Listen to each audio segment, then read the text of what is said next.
Hello दोस्तों, आपका एक बार फिर से स्वागत है मेरे आदेश क्लासेज के ऑनलाइन प्लेटफॉर्म यूट्यूब चैनल पर। देखिए, आज हम डेमोक्रेसी पर चर्चा करेंगे, क्योंकि ब्रिटिश समाचार पत्र इकोनॉमिस्ट की एक रिसर्च बॉडी है, इकोनॉमिक इंटेलिजेंस ने एक वैश्विक डेमोक्रेसी सूचकांक जारी किया है, ग्लोबल डेमोक्रेसी इंडेक्स जारी किया है, जिसमें भारत को 5 अंकों, भारत की लोकतंत्र में या डेमोक्रेसी में 5 अंकों का इम्प्रूवमेंट दिखाते हुए भारत 41वें पायदान पर पहुंच गया है, जिसका स्कोर है 7.8। ये इसलिए महत्वपूर्ण बन जाता है क्योंकि अभी कुछ समय पहले कांग्रेस अध्यक्ष मल्लिकार्जुन खड़गे ने ये कहा था कि यदि, ये भाषण उन्होंने उड़ीसा में दिया था, और उन्होंने ये कहते हुए कहा था कि यदि दोबारा फिर से मोदी सरकार आती है तो आप चुनावों को तो भूल ही जाइए, अर्थात भारत से लोकतंत्र समाप्त हो जाएगा, फिर कभी भी चुनाव नहीं होंगे। अब हम देखते हैं कि ऐसा, ये उनका जो बयान आया है, एक महत्वपूर्ण राजनीतिज्ञ हैं, ये कहाँ तक खरा उतरता है, इसके बारे में भी हम सोचेंगे। परंतु उससे पहले हम बता दें कि जो global index, global democracy index जो जारी किया है, उसमें कौन सा देश, जो भारत के महत्वपूर्ण पड़ोसी देश हैं, वो कौन से स्थान पर आते हैं। देखिए, जैसे मैंने आपको बता दिया कि भारत की रैंकिंग में 5 अंकों का सुधार आया है पिछले साल की बात ही, क्योंकि ये 2023 की रैंकिंग है जो 2024 में जारी होती है, मतलब 2023 की कंडीशंस है जो 2024 में जारी होती है।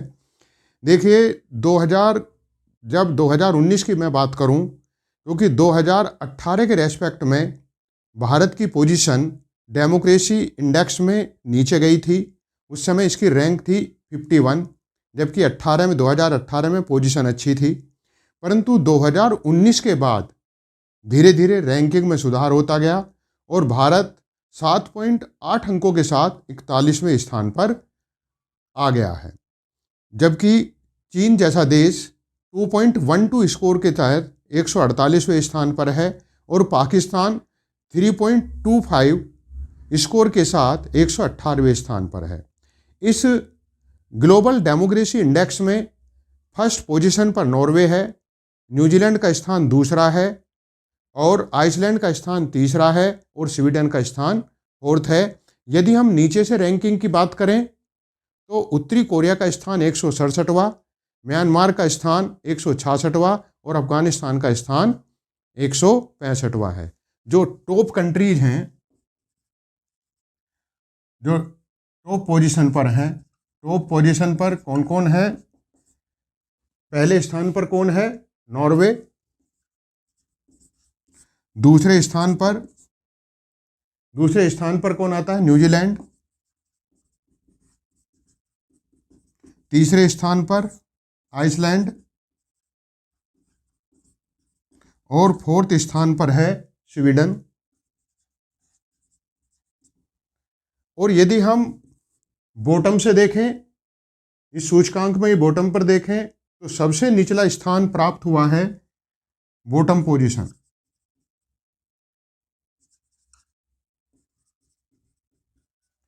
बॉटम पोजीशन में 167 स्थान जो मिला है वो उत्तरी कोरिया को,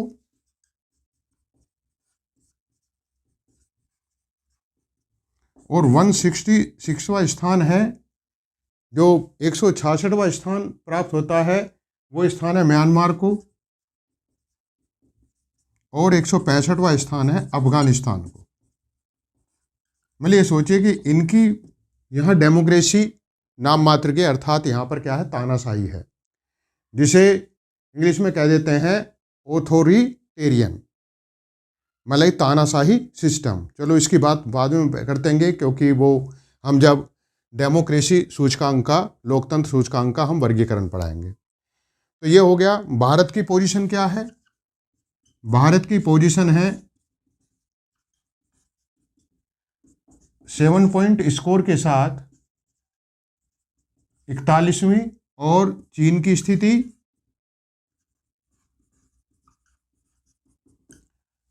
चीन की स्थिति क्या है? 2.12 स्कोर के साथ 148वीं। और पाकिस्तान की स्थिति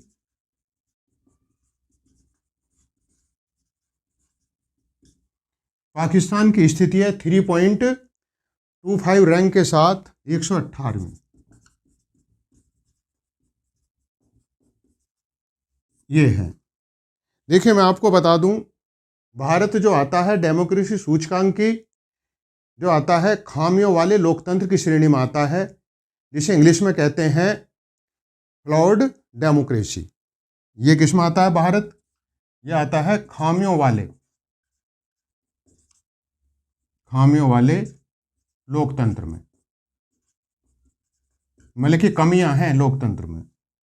और ये जो आते हैं, ये जो हैं, ये देश आते हैं पूर्ण लोकतंत्र की श्रेणी में, भारत इसमें। और चीन और पाकिस्तान ये दोनों आ रहे हैं। सबसे फोर्थ श्रेणी है तानाशाही सिस्टम। तो ये इसमें आते हैं।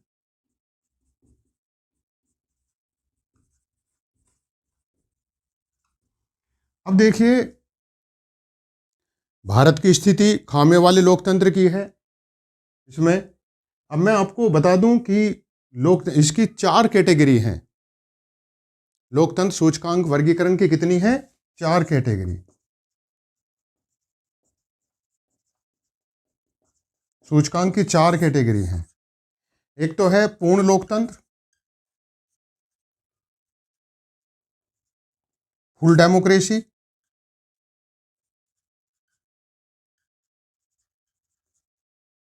एक दूसरा क्या आता है? खामियों वाला लोकतंत्र, जिसमें कुछ कमियां हैं। खामियों वाला लोकतंत्र, इसे कहते हैं फ्लॉड डेमोक्रेसी। और एक तीसरी कैटेगरी है हाइब्रिड रेजिम।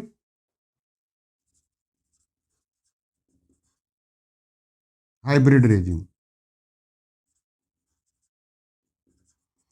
रेजिम में ये बताएं कि ये एक ऐसा सिस्टम होता है हाइब्रिड रेजिम में, ना तो लोकतंत्र होता है और ना तो लोकतंत्र होता है और ना ही तानाशाही होती है। ये बीच की कंडीशन होती है। उसे कहते हैं न तो लोकतंत्र है,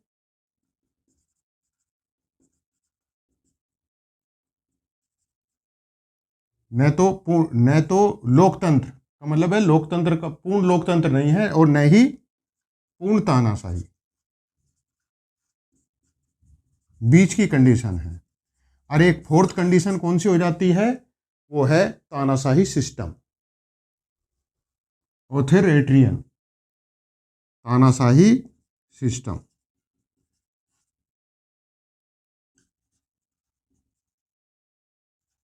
ऑथोरिटेरियन सिस्टम। देखिए बताएं कि 0 से लेकर जो रैंकिंग, जब ये सूचकांक जारी होता है तो एक रैंकिंग दी जाती है, एक स्केल। जैसे बताया नहीं कि लोकतंत्र सूचकांक को तैयार करने का पैमाना बाद में बताएंगे। स्केल क्या है? ये जो स्कोर दिए गए हैं, ये किस स्कोर के आधार पर जो है क्या बन गया? पूर्ण लोकतंत्र बन गया, खामियों वाला लोकतंत्र बन गया, या हाइब्रिड लोकतंत्र हो गया, या तानाशाही सिस्टम हो गया। मतलब हाइब्रिड लोकतंत्र नहीं कहेंगे, सॉरी, हाइब्रिड रिजिम हो गया, हाइब्रिड शासन हो गया। अब किस आधार पर है? यदि हम 0 से लेकर 3.99, ये तो आता है पूर्ण लोकतंत्र की श्रेणी में। 0 से लेकर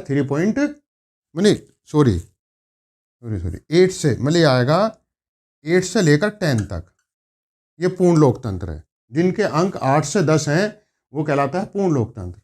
और यदि हम इसकी बात करें, यदि उसका स्कोर आता है 6 से लेकर 7.99 तक, वो कहलाता है खामियों वाला लोकतंत्र। अब भारत को आप देखिए, भारत का स्कोर कितना? 7.8, तो खामियों वाला लोकतंत्र है। इसके बाद हाइब्रिड रेजिम में न तो लोकतंत्र न पूर्ण तानाशाही है, तो इसका स्कोर बैठता है 4 से लेकर 5.99 तक। और जो तानाशाही है ऑथोरिटेरियन सिस्टम है। इसमें स्कोर आता है, इसका स्कोर बैठता है 0 से लेकर 3.99 तक। अभी आपने देखा चीन की स्थिति स्कोर कितना 2.12 और पाकिस्तान का स्थिति स्कोर कितना 3.25। तो दोनों में क्या हुआ है, तानाशाही सिस्टम। हालांकि पाकिस्तान 2022 का जो सूचकांक 2023 में जारी किया गया था उसमें किस कंडीशन में आ रहा था, वो इसमें था हाइब्रिड रेजिम में, परंतु और भी कंडीशन खराब होकर 108 से कहाँ खिसक गया, वो 118वें स्थान पर। तो 118वें स्थान पर कितना हो गया 0.399, मतलब कि एक तरह से उसका स्कोर पहले 400 ऊपर था और अब कितना रह गया 3.25। तो इसलिए पाकिस्तान नहीं थे, परंतु भारत के लोकतंत्र में सुधार हुआ है। भारत 2022 के सूचकांक में, जो 2022 का सूचकांक 2022 की कंडीशन 2023 में जारी की गई थी, तो वो बल्कि 2019 के बाद से ही भारत किस में चल रहा है, पहला हाइब्रिड रेजिम में था, अब वो खामियों वाले लोकतंत्र की श्रेणी में आ गया है, क्योंकि भारत का स्कोर 7.8 है। इसलिए अभी हमें और सुधार करना है। अब बात ये आता है कि जो लोकतंत्र सूचकांक का स्केल है वो क्या है। अब हम उस स्केल पर बात करेंगे जिसके आधार पर जो ये ग्लोबल इंडेक्स, मतलब ग्लोबल डेमोक्रेसी इंडेक्स तैयार किया गया है। अब इस इंडेक्स को तैयार करने का पैमाना क्या है, लोकतंत्र मापन का स्केल क्या है, उसको ले लेते हैं। देखिए, लोकतंत्र मापन का स्केल तैयार करते समय 6 सब्जेक्ट्स पर ध्यान दिया जाता है। नंबर 1 चुनाव प्रक्रिया,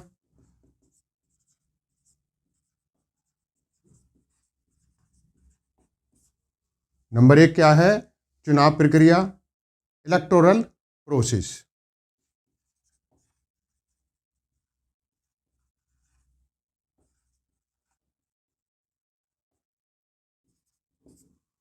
एक तो होगी हमारी, क्या होगी, चुनाव प्रक्रिया। दूसरा क्या है, बहुलतावाद।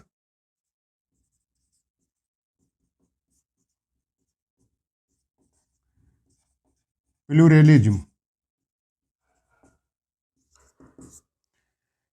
एक क्या हो गया, दूसरा कंडीशन क्या होगी, बहुलतावाद। तीसरी क्या होगी, सरकार की कार्यशैली।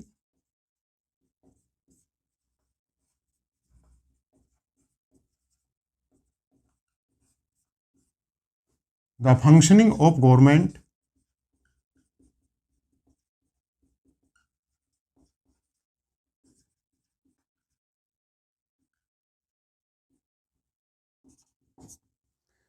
फोर्थ क्या हो जाएगी, राजनीतिक भागीदारी, political participation.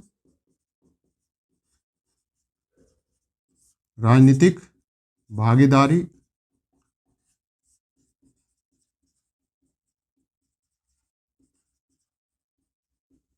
Participation.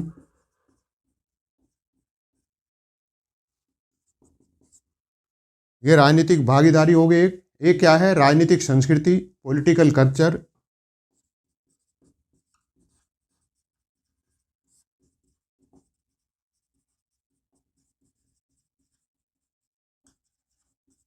Political culture. एक 6 क्या है, नागरिक आज़ादी, सिविल लिबर्टीज। नागरिक आज़ादी,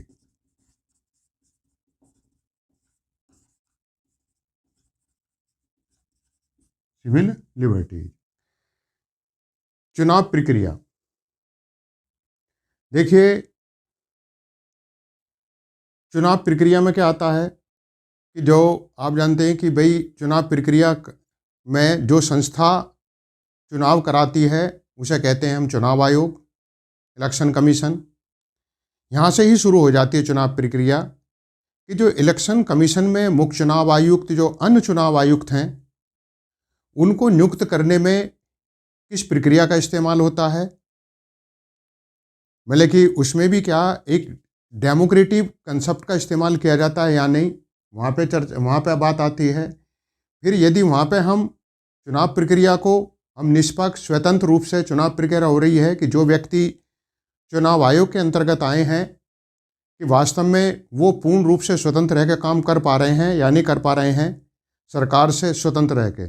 अभी आप देख रहे हो कि अब तक क्या था कि जो मुख्य चुनाव आयुक्त की जब और अन्य चुनाव आयुक्तों की नियुक्ति होती थी, तो वो एक जो चुनाव समिति होती थी, मतलब को एक जो नियुक्ति समिति, जो इनकी अपॉइंटमेंट करने वाली जो समिति होती थी, उसमें प्रधानमंत्री, विपक्ष का नेता और चीफ जस्टिस ऑफ इंडिया शामिल होते थे।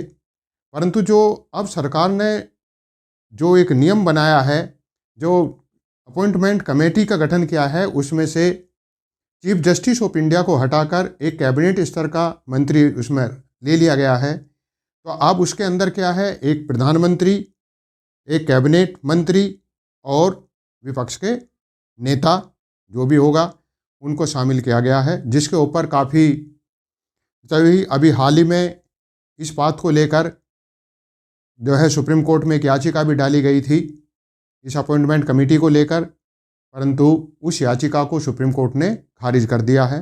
हालांकि सुप्रीम कोर्ट ने ही सरकार के सामने एक ऑर्डर जारी किया था, कहा था कि सरकार चुनाव आयोग में नियुक्ति संबंधी जो प्रक्रिया है उसको पारदर्शी बनाए और उसको जो है पूर्ण रूप से गठित करे। इसका मतलब वो सरकार ने किया। एक तो ये कंडीशन हो गई है, तो एक तो हो गया चुनाव आयोग से शुरू हो जाती है कंडीशन। चुनाव आयोग के बाद चुनाव आयोग अपनी देखरेख में मतदाता सूची तैयारी कराता है। अब उसमें ये देखना है कि जो वोटर लिस्ट तैयार हो रही है कि उसमें किसी प्रकार का गड़बड़ ना हो, ऐसे लोगों को ना छोड़ दिया जाए जो विपक्ष समर्थक हैं और सरकार समर्थकों को शामिल कर लिया जाए। इसकी भी आए दिन दोषारोपण होता रहता है कि वोटर लिस्ट में उनका नाम हटा दिया, अपने लोगों का नाम जोड़ दिया, तो मतदाता सूची हो गई। दूसरी बात है कि ये बात होता है कि उस प्रक्रिया के अंदर हमारे मतदाता कितने जागरूक हैं या कितने जागरूक करे गए हैं। क्या मतदाता जागरूकता ऊपर से लेकर नीचे तक जो लोग मुख्य धारा में शामिल नहीं है राजनीति के, क्या उन तक भी मतदाता जागरूकता है? तो उस बारे में भी जो है विशेष ध्यान दिया जा रहा, नहीं दिया जा रहा, मतदाताओं को जागरूक किया जा रहा, नहीं किया जा रहा, इन पर भी चुनाव प्रक्रिया बहुत कुछ डिपेंड करती है। दूसरी बात यह है कि जो चुनावों में लोग भाग ले रहे हैं वो स्वतंत्र होकर भाग ले रहे हैं, उन पर किसी तरह का कोई दबाव तो नहीं है। चुनाव प्रक्रिया में धन और बल का तो इस्तेमाल अधिक नहीं हो रहा है। और अभी मैं आपको बताएं कि अभी सुप्रीम कोर्ट ने एक ऑर्डर दिया है कि इलेक्टोरल बॉन्ड को असंवैधानिक बताया है। उसने कहा था कि ये जिस बेस पर इसको लाया गया था, जिस सिद्धांतों के अनुसार इसे लाया गया था, वो उन सिद्धांतों को फॉलो नहीं करता है, क्योंकि किसी एक ही पार्टी को बहुत ज़्यादा इलेक्टोरल बॉन्ड के द्वारा चंदा प्राप्त हो रहा था, जिसमें पारदर्शिता भी नहीं थी। ये नहीं पता पड़ता था कि कौन लोग चंदा दे रहे हैं सरकार को, अर्थात जो चंदा दे रहे होंगे, विशाल मात्रा में धन दे रहे होंगे, इलेक्टोरल बॉन्ड से दे रहे, वो अवश्य सरकार को प्रभावित करेंगे या चुनाव प्रक्रिया को प्रभावित करेंगे। तो चुनाव प्रक्रिया में भी संदेह था। आए गए समय पर आप देखते हो कि ईवीएम की तरफ भी उंगली उठती रहती हैं कि ऐसा है। मैं ये नहीं कहता कि वो सच है या झूठ, परंतु उंगलियां लोकतंत्र के अंदर उठना एक तरह से हमारी चुनाव प्रक्रिया को संदेहास्पद बनाता है। तो इसी तरीके से यदि हम इसकी बात करें और यदि हम नीचे लेवल तक जाके बात करें चुनाव प्रक्रिया में, जो हमारे स्थानीय निकाय के चुनाव होते हैं उनकी भी बात करें कि उनमें कितनी निष्पक्षता है, क्या उसमें धन और बल का इस्तेमाल नहीं होता है, सभी लोग निष्पक्ष या स्वतंत्र होकर क्या मतदान प्रक्रिया में भाग लेते हैं। तो ये सभी चीज़ें चुनाव प्रक्रिया में आती हैं। इसके साथ साथ चुनाव प्रक्रिया के अंतर्गत अधिसूचना जारी करना चुनाव आयोग के द्वारा, और अधिसूचना किस समय पर जारी की गई है जिसमें पक्ष और विपक्ष दोनों सहमत हों। तो ये सभी चीज़ें हमारी किसके अंतर्गत आ जाते हैं, चुनाव प्रक्रिया के अंतर्गत। इन्हीं सभी चीज़ों का मेजरमेंट कर चुनाव प्रक्रिया के आधार पर भी 1 से 10 तक का स्कोर दिया जाता है, और भारत का इस स्कोर में क्या है वो निर्धारित कर दिया जाता है। अब आते हैं बहुलतावाद पर। अब हम डेमोक्रेसी इंडेक्स के तैयार करने के लिए अगले पैमाने के अगले पॉइंट बहुलतावाद पर चर्चा करते हैं। इस पर चर्चा करने से पहले आपसे प्रार्थना है, रिक्वेस्ट है कि आप मेरे इस YouTube चैनल को सब्सक्राइब, लाइक और शेयर करना बिल्कुल ना भूलें। देखिए, बहुलतावाद, बहुलतावाद में क्या क्या आता है कि राजनीतिक दर्शन जो विभिन्न मान्यताओं पर आधारित होता है, पृष्ठभूमि पर आधारित होता है, लोगों की पृष्ठभूमि किस प्रकार की है, उनकी जीवन शैली के आधार पर बनता है। तो इस तरह से क्या है कि राजनीतिक दर्शन के पीछे जो उनकी पृष्ठभूमि, रहन सहन का तरीका, मतलब अर्थात जीवन शैली, उनकी मान्यताएं, उसी के आधार पर हमारे देश के अंदर अनेक राजनीतिक विचारों वाले लोग रहते हैं। इसे ही हम क्या बोलते हैं? बहुलवाद। जैसे कि आपने यदि कहीं चले जाएंगे, आपने कुछ लोग देखे होंगे जो सनातन धर्म से प्रेरित हैं, हिंदू धर्म से प्रेरित हैं, जो चाहते हैं कि ये हिंदू राष्ट्र बनना चाहिए। कुछ लोग ये चाहते हैं इस्लामिक संस्कृति से प्रेरित होकर यहाँ शरीयत का शासन होना चाहिए। ठीक है। कुछ लोग ये चाहते हैं कि भाई भारत एक धर्मनिरपेक्ष राज्य रहना चाहिए, किसी भी धर्म को, सभी धर्मों को समान सम्मान देना चाहिए। तो हमारे देश के अंदर क्या है, उनकी जीवन शैली, मान्यताओं के आधार पर सबकी एक राजनीतिक दर्शन भिन्न भिन्न होता है, और उसी राजनीतिक दर्शन को अपनाते हुए समाज में सभी लोग सह अस्तित्व की भावना से रहें, अर्थात सब एक दूसरे के विचारों को सम्मान देते हुए लोकतंत्र को कितना जीवंत बनाकर रख रहे हैं या कितना जीवंत बना रहे हैं, वो सब चीज़ें भी हमारे एक लोकतंत्र को मजबूत करने में सहायक होती हैं। और इस यही बहुलवाद का सिद्धांत यहाँ कर लागू हो जाता है। उसके बाद अब आते हैं सरकार की कार्यशैली। सरकार की कार्यशैली में क्या है, जैसे कि ये तो आपको पता पड़ गया कि बहुलवाद में क्या हो गई है, एक राजनीतिक दर्शन होता है जिसमें विभिन्न प्रकार की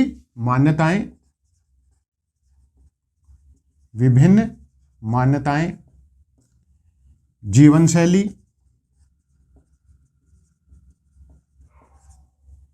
ठीक है, विभिन्न मान्यताएं, जीवन शैली और उनकी पृष्ठभूमि, ठीक है, ये सब आती हैं। और सरकार की कार्यशैली, द फंक्शनिंग ऑफ गवर्नमेंट, कार्यशैली में क्या आता है? देखिए, सरकार किस प्रकार का लोगों को नेतृत्व प्रदान कर रही है, कैसी लीडरशिप दे रही है। नेतृत्व, एक तो नेतृत्व कैसा प्रदान कर रही है, नेतृत्व प्रदान करने पर, ठीक है, मतलब कैसी लीडरशिप दे रही है, कैसी व्यवस्था बना रखी है। व्यवस्था में सामाजिक व्यवस्था भी आती है, कानून व्यवस्था भी आती है, राजनीतिक व्यवस्था भी आती है। तो क्या आएगा? व्यवस्था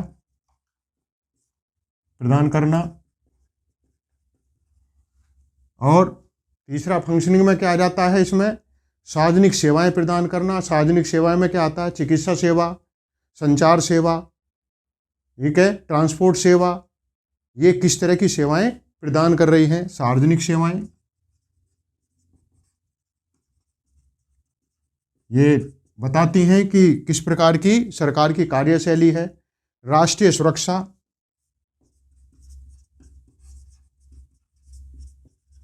मतलब कि राष्ट्रीय सुरक्षा किस प्रकार की है, हमारे देश की सीमाएं सुरक्षित हैं नहीं हैं, या कितनी मजबूती से हैं, कितना हमें अपनी राष्ट्रीय सुरक्षा पर विश्वास है। तीसरा क्या है? आर्थिक सुरक्षा, इकोनॉमिक सेफ्टी कितनी है, जैसे कि सरकार वृद्धावस्था पेंशन दे रही है, और भी कई प्रकार के लोगों को जैसे चिकित्सा पेंशन, आयुष्मान कार्ड योजना है, ऐसी कई सारी सुविधाएं प्रदान कर रही नहीं कर रही है। तो वो किस में आ जाती है? आर्थिक सुरक्षा में। और क्या है? आर्थिक सहायता, आर्थिक सहायता। अब तुम देख लो सरकार कार्यशैली में क्या होगी? नेतृत्व प्रदान करना, व्यवस्था प्रदान करना, सार्वजनिक सेवाएं, राष्ट्रीय सुरक्षा, आर्थिक सुरक्षा और आर्थिक सहायता। इसके बाद क्या आती है? राजनीतिक भागीदारी।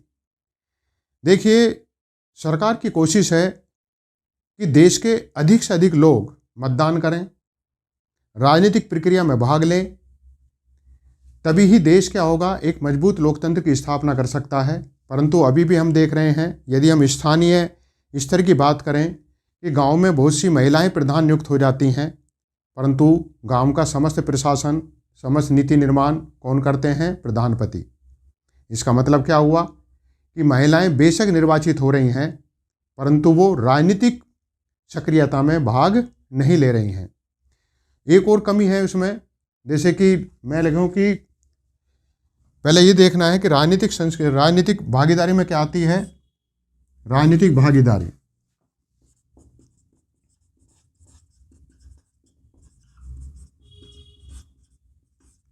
भागीदारी में क्या क्या आती है। मतदान में भाग लेना,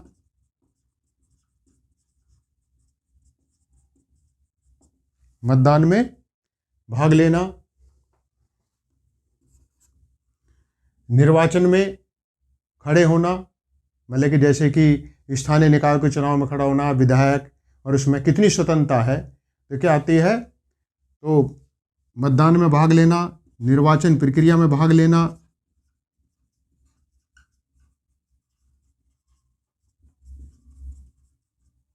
राजनीतिक सक्रियता,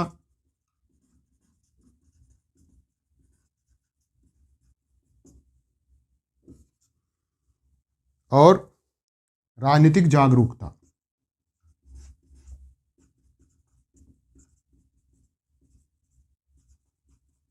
अब हम देखते हैं कि मतदान में अवश्य भाग लेते हैं।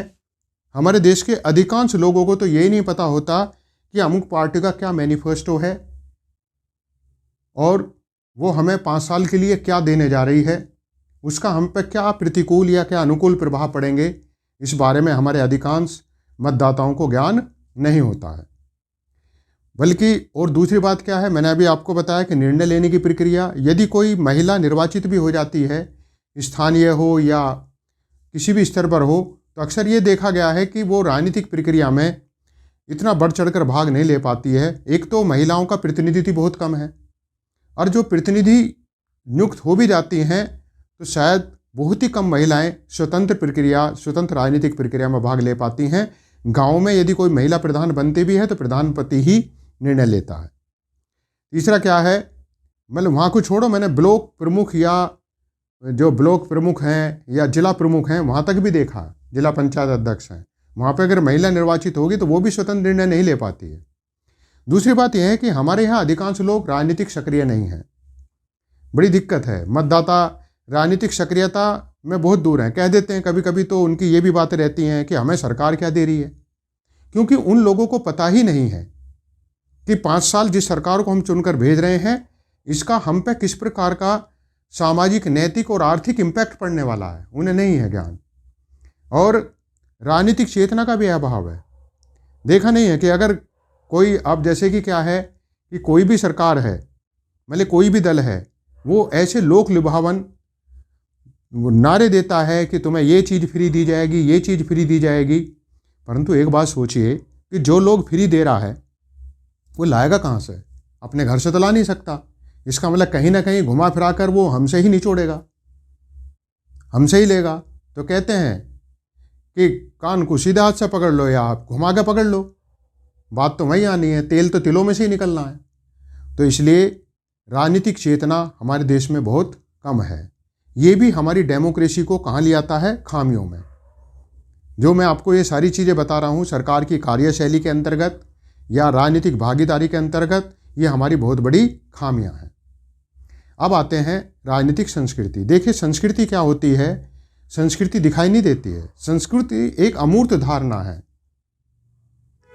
ठीक है, क्या है? एक संस्कृति अमूर्त धारणा है, दिखाई नहीं देती है। वो कहाँ होती है? मस्तिष्क में, सोच होती है। अब बात यह है लोगों के अंदर राजनीति के प्रति कैसी सोच है उस पर डिपेंड करता है।